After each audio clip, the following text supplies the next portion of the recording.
ఏది అయినా ట్రై చెయ్యి ఆచి చికెన్ మసాలా. టీడీపీ రాజ్యసభ అభ్యర్థుల ఎంపికపై కసరత్తు దాదాపు పూర్తయింది. ఖరారైన పేర్లను నేడు ప్రకటించనున్నారు. భాష్యం రామకృష్ణ, సానా సతీష్ ల అభ్యర్థిత్వం ఖరారైంది. సానా సతీష్ 2024 డిసెంబర్ 13న ఉప ఎన్నికలో రాజ్యసభకు ఎన్నికయ్యారు. ఆయన పదవీకాలం ఈ నెల 21తో ముగుస్తోంది. ఆయన ఏడాదిన్నర పాటే ఎంపీగా ఉండడంతో సానా సతీష్ కు కొనసాగింపు ఇవ్వాలని చంద్రబాబు నిర్ణయించినట్టు తెలుస్తోంది. ఇక మూడో అభ్యర్థి ఎంపికపై కసరత్తు ఫైనల్ స్టేజ్ కు చేరింది.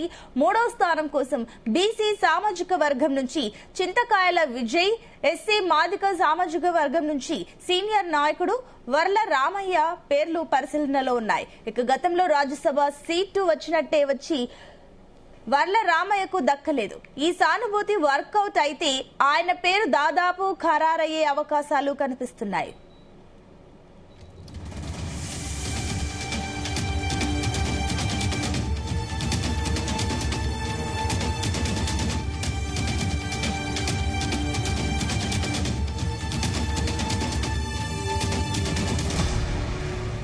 టీడీపీ రాజ్యసభ అభ్యర్థుల ఎంపికపై కసరత్తు దాదాపు పూర్తయింది. ఇక ఖరారైన పేర్లను నేడు ప్రకటించనున్నారు. భాష్యం రామకృష్ణ, సానా సతీష్ ల అభ్యర్థిత్వం ఖరారైంది. సానా సతీష్ 2024 డిసెంబర్ 13న ఉప ఎన్నికలో రాజ్యసభకు ఎన్నికయ్యారు. ఆయన పదవీకాలం ఈ నెల 21తో ముగుస్తోంది. ఆయన ఏడాదిన్నర పాటే ఎంపీగా ఉండడంతో సానా సతీష్ కు కొనసాగింపు ఇవ్వాలని చంద్రబాబు నిర్ణయించినట్టు తెలుస్తోంది. ఇక మూడో అభ్యర్థి ఎంపికపై కసరత్తు ఫైనల్ స్టేజ్ కు చేరుకుంది. మూడో స్థానం కోసం బీసీ సామాజిక వర్గం నుంచి చింతకాయల వర్గం నుంచి సీనియర్ నాయకుడు వర్ల రామయ్య పేర్లు పరిశీలనలో ఉన్నాయి. గతంలో రాజ్యసభ సీటు వచ్చినట్టే వచ్చి వర్ల రామయ్యకు దక్కలేదు. అయితే ఈ సానుభూతి వర్కౌట్ అయితే ఆయన పేరు దాదాపు ఖరారయ్యే అవకాశాలే కనిపిస్తున్నాయి. ఇదే అంశానికి సంబంధించి మరిన్ని డీటెయిల్స్ మా కరెస్పాండెంట్ సాంబశివరావు అందిస్తారు. Sambasivarao, good morning. Good morning Sunitha. రాష్ట్రం నుంచి 4 రాజ్యసభ స్థానాలు ఖాళీ అయ్యాయి. ఈ 4 రాజ్యసభ స్థానాలకు సంబంధించి కూటమి నేతలు నిర్ణయం తీసుకోవడం జరిగింది. ఇందులో టీడీపీకి 3, జనసేనకు 1 సీట్లు కేటాయించారు. వాస్తవానికి బీజేపీ 1 సీట్ అడిగినప్పటికీ తర్వాత వాళ్ళు విరమించుకోవడం జరిగింది. ప్రస్తుతం ఉన్న పరిస్థితుల్లో టీడీపీ 3, జనసేనకు 1 కేటాయించడంతో జనసేన ఇప్పటికే పేరును ఖరారు చేసిన నేపథ్యం ఉంది. ఇక టీడీపీకి సంబంధించి 3 స్థానాల్లో పోటీ అధికంగానే ఉందని చెప్పాలి. అన్ని సామాజిక వర్గాల పేర్లు పరిగణలో తీసుకున్నారు. ముఖ్యంగా ఏదైతే సిట్టింగ్ ఎంపీ సానా సతీష్ ఉన్నారో ఆయన్ను మరోసారి రాజ్యసభకు రెన్యువల్ చేస్తున్నారు. ఎందుకంటే ఆయన సానా సతీష్ సంబంధించి కేవలం ఏడాదిన్నర పాటు మాత్రమే ఆయన రాజ్యసభ సభ్యుడిగా ఉండడంతో ఆయనకి మరి రెండోసారి ఇవ్వాలని నిర్ణయించారు. ఏదైతే 2024లో వైసీపీ నుంచి టీడీపీలో చేరిన మోపిదేవి వెంకటరమణ రాజీనామా చేసిన కారణంగా ఆ తక్కువ కాలమే ఆయనకి ఉండడంతో సానా సతీష్ పేరు ఖరారైంది. అదేవిధంగా మిగిలిన 3 స్థానాలకు పోటీ గట్టిగా ఉందని చెప్పాలి. దీన్ని పరిశీలిస్తే వర్ల రామయ్య, చింతకాయల విజయ్, భాష్యం రామకృష్ణ పేర్లు తీసుకుంటారు. ఇందులో భాష్యం రామకృష్ణ అదేవిధంగా సానా సతీష్ పేర్లు దాదాపుగా ఖరారయ్యాయని చెప్పాలి. తెలుగుదేశం పార్టీ రాజ్యసభ అభ్యర్థులపై ఈ మన కసరత్తు కూడా కొలికి తీసుకొచ్చారు. ఈ రోజు ప్రకటిస్తారు.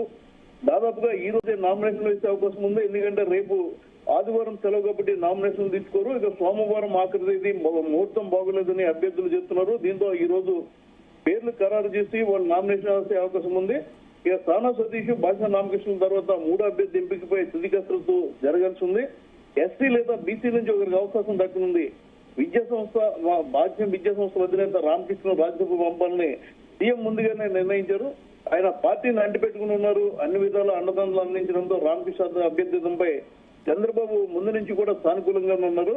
గత 2024 ఎన్నికల్లో ఆయన గుంటూరు పార్లమెంట్ టికెట్ ఆశించినప్పటికీ కూటమి పొత్తుల్లో భాగంగా ఆయనకి టికెట్ ఇవ్వలేకపోయారు. దాంతో ఆయన పేరు పరిగణలోకి తీసుకుంటున్నారు. రాజ్యసభ పంపుదామని అప్పట్లోనే కూడా ఆయనకి చంద్రబాబు స్పష్టమైన హామీ ఇవ్వడం జరిగింది. సానా సతీష్ 2024 డిసెంబర్ 13 ఉప ఎన్నికల్లో రాజ్యసభకు వెళ్ళడం జరిగింది. ఆయన పదవీకాలం 20 తేదీతో ముగిసిన నేపథ్యం. అదే కాకుండా ఏదైతే పార్టీ జాతీయ వర్కింగ్ ప్రెసిడెంట్ మంత్రి లోకేష్ ఉన్నారో లోకేష్ కు అత్యంత సన్నిహితుడు. లోకేష్ కోటరీలో కీలకంగా సానా సతీష్ ఉండడంతో ఆయన సిఫార్సు మేరకే రాజ్యసభకు పంపుతున్న కూడా చర్చ జరుగుతోంది. ఇటీవల జరిగిన మహానాడులో కూడా ఆయన 1,50,00,000 రూపాయల భారీ విరాళాన్ని కూడా పార్టీకి ఇవ్వడం జరిగింది. లోకేష్ కోటరీలో సానా సతీష్ కు ఈ టికెట్ ఇవ్వడం జరుగుతుంది అన్న ప్రచారం కూడా జరిగింది. దానికి అనుగుణంగా ఆయన పేరు దాదాపుగా ఖరారైంది. ఇక మిగిలిన టికెట్ లో వర్ల రామయ్య, అదే చింతకాయల విజయ్ వీళ్ళు పోటీ పడుతున్నారు. బీసీ సామాజిక వర్గానికి చెందిన చింతకాయల విజయ్, ఎస్సీ మాదిగ సామాజిక వర్గానికి సంబంధించి వర్ల రామయ్య పేర్లు పరిశీలనలో ఉన్నాయి. 2019 ఎన్నికల్లో తెలుగుదేశం పార్టీ ఓడిపోయిన తర్వాత సీనియర్లు అప్పటిదాకా పార్టీలో కీలక పదవులు అందించున్నారంతా కూడా పార్టీని వదిలిపెట్టి వెళ్ళిపోయినప్పటికీ వర్ల రామయ్య మాత్రం పార్టీని అంటిపెట్టుకునే ఉన్నారు. దీంతో అధినేతగా ఆయనపై సానుకూల భావం ఉంది. 2014-19 మధ్య తెలుగుదేశం అధికారంలో ఉన్నప్పుడు కూడా ఈయనకు వర్ల రామయ్యకు రాజ్యసభ ఇస్తారని ఊహాగానాలు జరిగాయి. చివరి క్షణంలో అవి మిస్ అవ్వడం జరిగింది. అప్పట్లో వర్ల రామయ్యకి ఇస్తారన్న సీట్ను ప్రముఖ న్యాయవాది కనకమేడల రవీంద్ర కుమార్ ను ఎంపిక చేయడంతో రామయ్యపై సానుభూతి కూడా ఉందని చెప్తున్నారు. ఆయన కుమారుడు వర్ల కుమార్ రాజా ఎమ్మెల్యేగా ఉన్నప్పటికీ మాదిగ సామాజిక వర్గానికి రాజ్యసభ సీట్ ఇవ్వాలని అధినేత చంద్రబాబు భావిస్తున్నట్టు సమాచారం.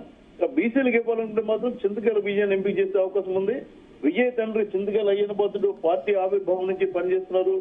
ఆయన పలు సార్లు ఎమ్మెల్యేగా ఎంపికవడంతో పాటు మంత్రులుగా కూడా పనిచేసిన సీనియర్టీ ఆయనకుంది. అదేవిధంగా 2019-24 తెలుగుదేశం పార్టీ హయాంలో అయ్యన్న పాత్రుడు ఆయన కుమారుడు మీద ఎన్నో కేసులు పెట్టారు. అయ్యన్న పాత్రుడిని అయితే ఆసుపత్రిలో ఉన్న కూడా అరెస్ట్ చేసేందుకు ప్రయత్నించారు. ఇలాంటి నేపథ్యంలో పార్టీకి బీసీ సామాజిక వర్గం నుంచి అండగా ఉన్న అయ్యన్న పాత్రుడు తరఫున ఆయన కుమారుడు విజయ్ కు సీట్ ఇస్తారని చెప్తున్నారు. విజయ్ టీడీపీ ఐటీ విభాగం నుంచి ప్రాతినిధ్యం వహిస్తున్నారు. ఇక ఇటీవల జరిగిన మహానాడులో కూడా విజయ్ గురించి చర్చకు వచ్చింది. అదేవిధంగా అయ్యన్న పాత్రుడు కూడా తన పార్టీ ఆవిర్భావం నుంచి పనిచేస్తున్నాను, తన వృద్ధాప్యం నుంచి కూడా తన కుమారుడు పేరు పరిగణలో తీసుకోవాలని అధిష్టానాన్ని కోరినట్లు కూడా వార్తలు వచ్చాయి. ఈ నేపథ్యంలో బీసీలకు ఇస్తే ఖచ్చితంగా ఆయన కుమారుడు విజయ్ ఇస్తారు, ఎస్సీ సామాజిక వర్గాన్ని పరిశీలిస్తే వర్ల రామయ్యకి ఇస్తారని చెప్తున్నారు. ఈ 3 సీట్లకు సంబంధించి కొద్దిసేపట్లో ప్రకటించే అవకాశం ఉంది. ప్రకటించిన తర్వాత అభ్యర్థులు నామినేషన్ వేసేందుకు కూడా ఏర్పాట్లు చేసుకుంటున్నారు. సునీత, అయితే సాంబా, ఇప్పుడు సామాజిక సమీకరణాలు కానివ్వండి, ఈ ప్రాంతీయ సమతుల్యత కానీ ఇవన్నీ అంశాలు ఈ ఎంపికలు కీలకంగా మారాయనుకోవచ్చా? ఖచ్చితంగా టీడీపీ ఎప్పుడు కూడా ఈ సామాజిక సమీకరణలు దృష్టి పెట్టుకునే సీట్లు కేటాయింపు జరుగుతుంది. అయితే పార్టీ కష్టకాలంలో ఉన్నప్పుడు ఎవరైతే ఆర్థికంగా ఆదుకున్నారో అది కూడా పరిగణలోకి తీసుకోవడం జరుగుతుంది. అలా ఆర్థికంగా పరిగణలోకి తీసుకున్న నేపథ్యంలోనే సానా సతీష్ పేరు ఖరారు చేయడం జరిగింది. పైగా ఆయన కాపు సామాజిక వర్గ నేత, కాకినాడకు చెందిన నాయకుడు. దీంతో గోదావరి జిల్లాల్లో పూర్తిగా డామినేట్ చేస్తే కాపు సామాజిక వర్గం తమతో ఉంటుంది. ఏదైతే కొందరు కాపులు ప్రస్తుతం ఇప్పుడు జనసేన వెంట ఉన్నారో అదే సమయంలో టీడీపీ కూడా కాపులు అండ కావాలి కాబట్టి సానా సతీష్ ను పరిగణలో తీసుకున్నారు. ఇక ఈ బీసీ ఎస్సీ సామాజిక వర్గం నుంచి కూడా ఖచ్చితంగా ప్రాతినిధ్యం ఇవ్వాల్సి ఉంటుంది కాబట్టి వాళ్ళిద్దరి పేర్లు పరిశీలిస్తున్నారు. వాస్తవానికి మహిళల పేరు కూడా పరిశీలించినప్పటికీ ఇప్పుడు ఈ సామాజిక వర్గాల పరిగణలో తీసుకున్న నేపథ్యంలోనే చింతకాయల విజయ్, వర్ల రామయ్య పేర్లు, అదేవిధంగా ఏదైతే భాష్యం రామకృష్ణ, ఈ కాపు సామాజిక వర్గం నుంచి సానా సతీష్ పేర్లు తీసుకుంటున్నారు. తెలుగుదేశం పార్టీ ఆది నుంచి కూడా బీసీ ఎస్సీ ఎస్టీలకు అదేవిధంగా కాపులకు ప్రాధాన్యత ఇస్తుంది. ఆ నేపథ్యంలోనే వీరి పేర్లు పరిగణలో తీసుకోవడం జరిగింది. అయితే సాంబా, ఇప్పుడు మీరు చెప్తున్నట్లు కూడా ఎక్కువగా అటు ఈ 2 పేర్లు మినహా ఇంకొకటి చింతకాయల విజయ్ పేరు కూడా బలంగా వినిపిస్తుంది. అంటే యువ నాయకత్వానికి అవకాశం ఇవ్వాలని ఈ పేరుని ఏమైనా పరిశీలిస్తున్నారా? దీని వెనక ఏమైనా కారణం ఉందా? చింతకాయల విజయ్ పేరు పరిగణలో తీసుకోవడానికి పలు కారణాలు ముఖ్యంగా కనిపిస్తున్నాయి. ఏంటంటే 2019-24 మధ్య పార్టీకి చెందిన సీనియర్లు పార్టీని కష్టకాలంలో ఉన్న సమయంలో వదిలేసి వెళ్ళిపోయారు. అలాంటి నేపథ్యంలో అయ్యన్న పాత్రుడు మాత్రం ఎలాంటి బెదిరింపులకు లొంగకుండా కేసులు పెట్టినా, అర్ధరాత్రి ఆయన ఇంటిని ధ్వంసం చేసినా కూడా వాడలు దాటుకుని లోపలికి వెళ్లి మహిళలు కూడా లక్ష్య చేయకుండా అరెస్ట్ చేసే సందర్భంలో కూడా వాళ్ళు ఎక్కడా భయపడలేదు, పార్టీని అంటిపెట్టుకునే ఉన్నారు. అదేవిధంగా 2019-24 టీడీపీ వైసీపీ అధికారంలో టీడీపీ ప్రతిపక్షంలో ఉన్నప్పుడు సోషల్ మీడియాను పూర్తిగా యాక్టివేట్ చేయడంతో పాటు కేసులను కూడా భయపడకుండా విజయ్ ఇక్కడ ఉంటే అరెస్ట్ చేస్తున్న ఉద్దేశంతో హైదరాబాద్ లో ఉండి సోషల్ మీడియాను యాక్టివేట్ చేయడం జరిగింది. పార్టీకి కష్టకాలంలో అండగా ఉన్నారు. పైగా ఉత్తరాంధ్ర జిల్లాకు చెందిన బీసీ నాయకుడు. అదేవిధంగా అయ్యన్న పాత్రుడు కూడా పలు సందర్భాల్లో తాను రిటైర్ కాబోతున్నాను, తన కుమారుని పరిగణలో తీసుకోవాలని కోరిన నేపథ్యాన్ని కూడా ఆ పార్టీ తీసుకుంది. అవకాశాలన్నీ పరిశీలించి ఆయన పేరు పరిగణలో తీసుకున్నారని చెప్తున్నారు. అయితే సాంబా, ఇంకొకటి ఇప్పుడు రాజ్యసభ సీట్ల కోసం కూడా అటు ఢిల్లీ స్థాయిలో సంప్రదింపులు భారీగానే జరిగాయి. అయినప్పటికీ ఈ పేర్లు తెరపైకి రావడం పట్ల టీడీపీ శ్రేణులు ఏ రకంగా రెస్పాండ్ అవుతున్నారు? అసంతృప్తుల విషయంలో అధిష్టానం ఎలాంటి నిర్ణయం తీసుకునే ఛాన్స్ ఉంది? కొందరిలో అసంతృప్తి ఉన్నప్పటికీ మహిళలకు ఇవ్వలేదని, కొందరు ఇతర సామాజిక వర్గాలకు ఇవ్వలేదని, అదేవిధంగా సానా సతీష్ ముఖ్యంగా ఎప్పుడంటే ఆయన లోకేష్ పాదయాత్ర ఉమ్మడి తూర్పుగోదావరి జిల్లాలో ప్రవేశించినప్పుడు మాత్రమే ఆయన డైరెక్ట్ రాజకీయాల్లోకి ఎంటర్ అయ్యారు. అందుకుముందు ఆయన పారిశ్రామికవేత్త. అదేవిధంగా గతంలో ఆయనకి వైసీపీకి చెందిన కీలక నాయకులతో సత్సంబంధాలు వ్యాపారాలు ఉన్నాయని ఆరోపణలు చేసినప్పటికీ ప్రస్తుత పరిస్థితుల్లో ఎవరు కూడా బహిర్గతంగా అసంతృప్తిని వ్యక్తం చేయలేని పరిస్థితి.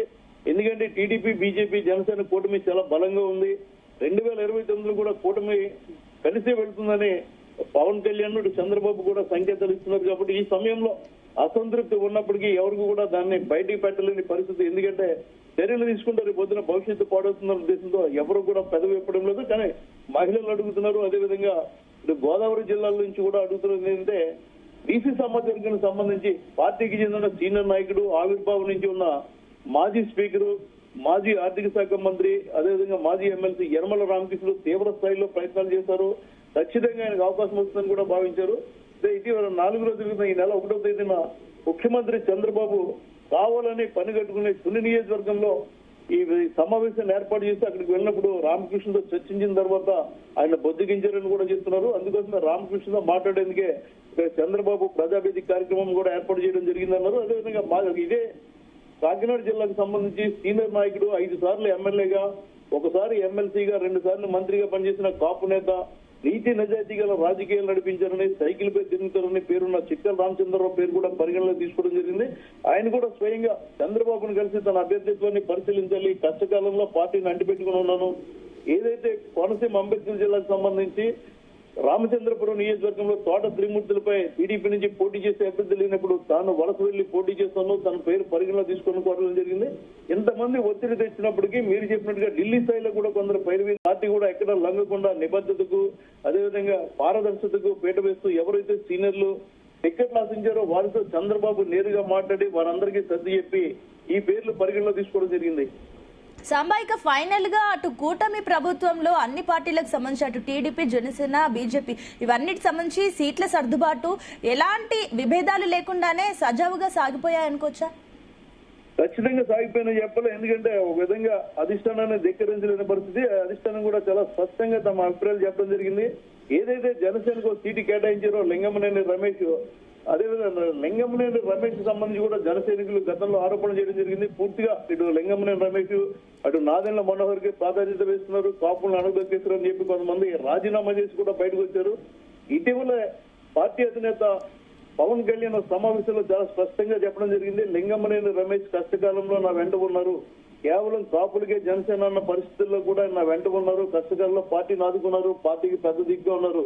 ఖచ్చితంగా ఇటు రమేష్, ఇటు నాదెండ్ల మనోహర్ నా వెంటే ఉండరు, ఇష్టమైన వాళ్ళు ఉండండి, కష్టమైతే వెళ్ళిపోండి కూడా చాలా స్పష్టంగా చెప్పారు. ఆ నేపథ్యంలోనైనా రమేష్ పేరు ప్రకటించడం జరిగింది. దాంతో జనసేన నుంచి ఇప్పుడు ఎవరికి కూడా అసంతృప్తి వ్యక్తం చేయడం లేదు. ఎవరైతే అసంతృప్తిలో ఉన్నారో వాళ్ళ మీద వ్యక్తం చేస్తారో వాళ్ళు ఇప్పటికే బయటకు వెళ్ళిపోవడం జరిగింది. టీడీపీలో కూడా ఇదే పరిస్థితి. అధిష్టానానికి రిక్వెస్ట్ చేశారు, చంద్రబాబుని కలిశారు, తమ పేర్లు పరిగణలో తీసుకోమన్నారు తప్ప ఎవరు కూడా ధిక్కార స్వరం అనేది వినిపించలేదు. దానికి ప్రధాన కారణం కూటమి చాలా బలంగా ఉండటం, భవిష్యత్తు కూడా కూటమికి ఉంది అనే సంకేతాలు బయటకు వస్తున్న నేపథ్యంలోనే ఎలాంటి అసంతృప్తులు, అసమ్మతులు లేకుండా ఈ పేర్ల ప్రకటన జరిగిందని భావించండి. Right, thank you Samba.